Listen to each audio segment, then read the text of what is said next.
Туғандар, ассаламу алейкум. Амансыздарбы? Өтө сонун жакшы жаңылык сүйүнчү десек да болот. Бүгүн число 6 февраль 2025 жыл. Нукас шаарындагы бүгүнкү түштөн кийинки курс рубль достор. Рубль мындай тез көтөрүлгөн эмес. Буюрса бир болуп калышы мүмкүн тез күндө буюрса. Кече рубль 87,5 эле, ал эми бүгүн болсо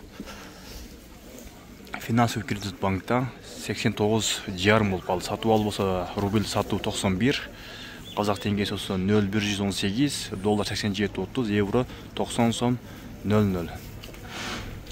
Буюрса өтө сонун жакшы жаңылык. Буюрса тез арада бирге чыгат деген жакшы үмүттөбүз. Лайктан тарс этип басып коюңуздар. Биздин каналга сөз катталып, биз буюрса ушундай пайдалуу видеолорду чыгарып турабыз. Рубль көтөрүлсө жакшы болот. Капитал банкта дагы 89,5, сатуу 93, доллар 87,30, евро 90 сом 50 тыйын, казак теңгеси болсо 0,117. Буюрса бүгүн эле 90 болот деген үмүттөбүз. Ал эми жакын күндөрдө бирге чыгат деген жакшы үмүт кылабыз. Элдер сүйүнүп, бир аз болсо дагы сүйүнүп калган. Четте иштеп жүргөн биздин мекендештерге жакшы кабар. Байчин банкта дагы 89,5.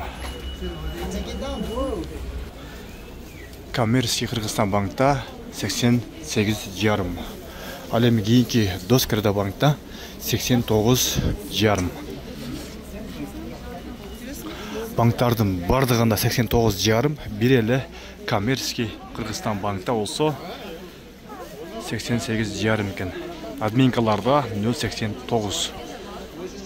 Буюрса дагы эртең дагы өтө сонун жакшы жаңылык менен чыгабыз деген үмүттөбүз. Алла ыраазы болсун бардыгыңыздардан.